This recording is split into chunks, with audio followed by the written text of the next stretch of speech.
Ar galime pasiekti pergalę prieš sielvartą? Ši žinutė perduota Krajono.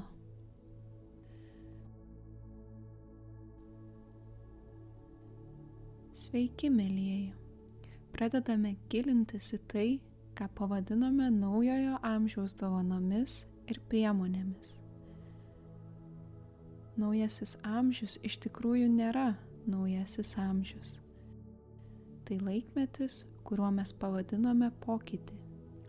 Tai, kas vyksta nuo lygiadienių precesijos, apie kurią pasakojo senovės gyventojai ir kurią daugelis pranašavo.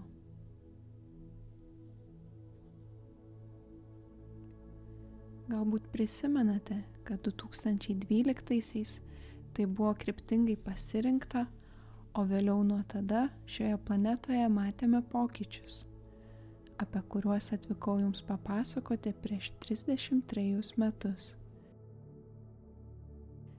Tai jau yra čia, tai vyksta. Ir kartu su tuo vyksta didysis pabudimas tų, kurie save pavadintų senomis sielomis. Galbūt yra klausiančių ir galvojančių, ar jūs esate sena siela ir kas yra sena siela. Pasakysiu jums štai ką. Tikriausiai nežiūrėtumėte šio įrašo, jei nebūtumėte viena iš jų. Tai paprasčiausiai ta siela, kuri planetoje praleido daugybę gyvenimų ir dėl to šiek tiek geriau išmano, kaip viskas veikia. O suvokimas, kaip viskas veikia, taip pat yra pabudimas, suprantant savo reikšmę dvasinėje sistemoje. Kas tu esi? Ar buvai čia anksčiau? Ar yra kažkas, kas vadinama kūrėju? Ar egzistuoja platesnė visuma, nei jums pasakojo kas nors šioje planetoje, kurią pradedate jausti, su kuria pradedate tapatintis? Ar galbūt yra svarbesnis tikslas, nusakantis, kodėl esate gyvi, kodėl egzistuojate, kokia yra gyvenimo prasmė? Iš tikrųjų pradedate savęs klausti ir tai įgauna prasmę. Kas jei?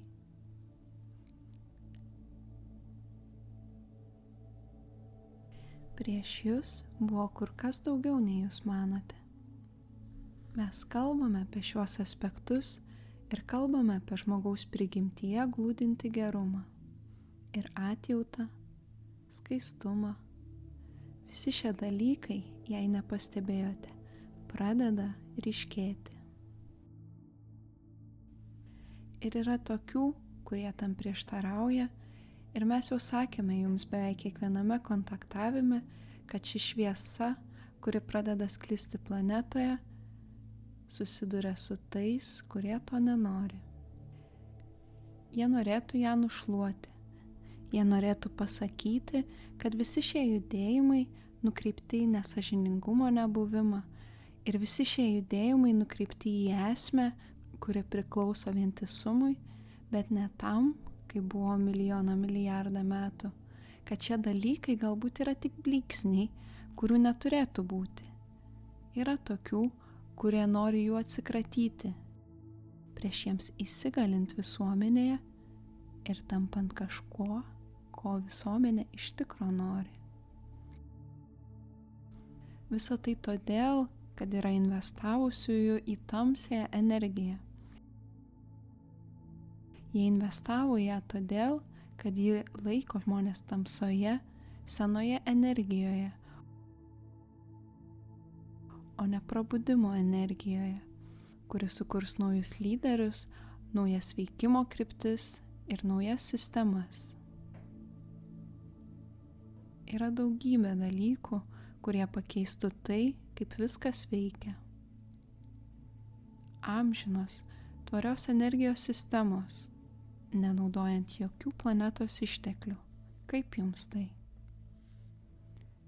Vandens nudruskinimas realiu laiku ten, kur jo labiausiai reikia didžiuosiuose pakrančių miestuose. Kaip jums tai? Visi dalykai, kurių jums taip ilgai reikėjo ir kurie dėl jūsų ribotos fizikos atrodė tokie nepasiekiami, staiga tampa atviri ir prieinami. Tai artėja. Tai ateis su prabudusią sąmonę, kuri to nepavers ginklais.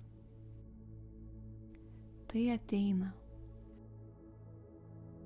Dabar jūs jau žinote, kodėl tai truputį užtruko.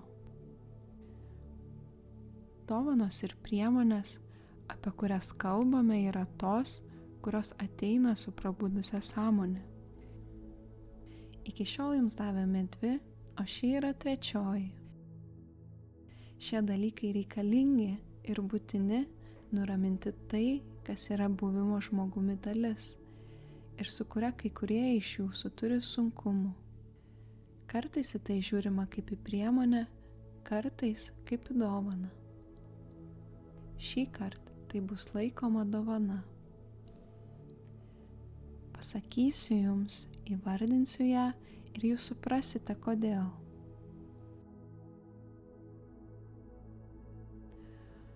O, mielieji, kiek iš jūsų turite tai, ko negalite kontroliuoti? Tai sielvartas. Sielvartas dėl vaiko ar bet kurio mylimo žmogaus netekties, kaip pavyzdys. Tokio lygio sielvartas, kuris valdo jūs kiekvieną kartą, kai apie tai pagalvojate.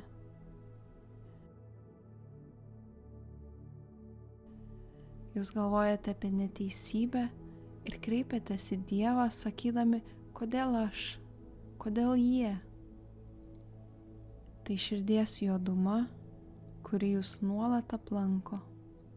Suprantate, aš viską apie tai žinau, nes aš matau jūs. Matau raudą, kai niekas nežino, kad verkiate. Matau jausmus, kurie veržiasi į išorę. Aš matau ašaras. Kas būtų, jei galėtumėte pasiekti pergalę prieš tai?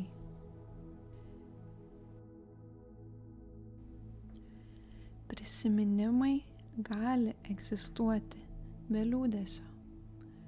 Kokia tai būtų dovana, jei galėtumėte tai turėti savo gyvenime? Ar matote, kaip tai galėtų atverti kelią džiaugsmui? Sunku išlaikyti pastovę džiaugsmingą laikyseną, kuri būtų natūrali ir pakylėjanti kitus. Tomis akimirkomis, kai turite slėptis ir jums tenka grįžti prie to, kas kelia sielvartą.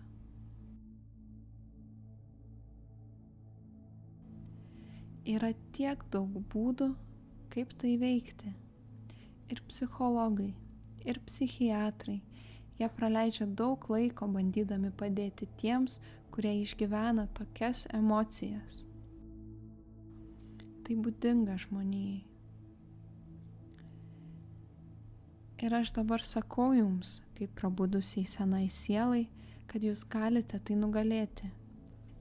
O jūs galbūt sakysite, o kaip tai įmanoma, juk sielvartas arba yra, arba jo nėra. Juk šitokie dalykai arba įvyko, arba neįvyko, krajonai kaip jos panaikinti. O atsakymas yra toks, jūs jų nepanaikinate, jūs panaikinate reakciją į juos. Ir kiekvieną kartą, kai jūs pajaučiate ašaras, tą juodumą ir bjaurumą, kuris yra tame liūdesyje, kas jei tai galėtų pakeisti, šiltas jausmas dėl jų atminimo. Galbūt ne dėl to, kad jie stovi šalia ir sako, žinai, viskas gerai. Tikrai viskas yra gerai. Aš vis dar čia. Aš vis dar čia.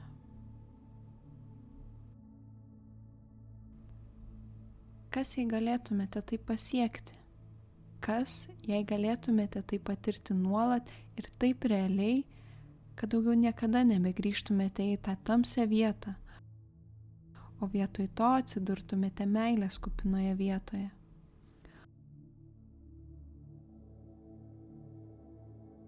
o jūs vis dar galėtumėte lieti ašaras, bet tai būtų džiaugsmo ašaros, kad nugalėjote sielvartą. Koks tai būtų jausmas? Yra tokių, kurie sakys, na žinote, man tikrai nereikia tos dovanos, nes aš iš tikrųjų nieko nepraradau ir tokių problemų neturiu. Kas būtų, jei turėtumėte tą dovaną lentynoje, paruoštą tam atvejui, jei jos prireiktų? Būtent tada ją suprastumėte, mielieji. Tai skirta kiekvienam žmogui, kai kuriems iš jūsų jos reikia labiau nei kitiems, kai kuriems iš jūsų jos prireiks ateityje, bet tai išties yra dovana. Tai išminties ir brandos dovana, dovana to, kuris žino, kaip išvengti liūdesio. Ir tada jis tampa pavyzdžiu visiems kitiems. Jie pažvelgs į tave ir žinos, kas atsitiko tavo gyvenime, arba žinos apie tavo sielvartą. Sunku tai nuslėpti nuo draugų. Ir jie sakys, tu pasikeitei. Ką sau padarei? Kaip pasiekei šią pergalę prieš tai, kas taip smarkiai dominavo tavo gyvenime? Ir niekada nereikės jiems pasakoti nieko keisto ar neįprasto. Galite jiems tiesiog pasakyti, kad pradedate jausti meilę, kuri yra ten, o ne ten esantį skausmą. Pradedate vertinti, kaip veikia gyvenimas ir kaip kūrėjas dirba su jumis. Mielieji, tai yra viena didžiausių serijos dovanų. Ir kai kurie tai žino. Šios dalykus mėgstu pasakoti kartu esančioms senoms sieloms. Galbūt norėsite pažiūrėti šį įrašą dar kartą, kad pajustumėte čia esančius jausmus, kuriuos galite absorbuoti, visatos meilę jums, kūrybinio šaltinio meilę žmogui, kuris gimė nuostabus, o ne purvinas. Ir kuris suprato šį faktą ir iš tiesų pradėjo įsisavinti didingesnę tiesą, galbūt tokią, kuri iki šiol jums niekada nebuvo atskleista. Tikiuosi, kad tai esi tu. Yra tokių, kurie išgirs tai ateityje ir kurių šiuo metu čia nėra. Bet dabar yra dabar ir aš jums pasakysiu, kad tai taip pat galinga bet kuriuo metu, kai tai suvokiate. Ir tai visada skirta tik jums.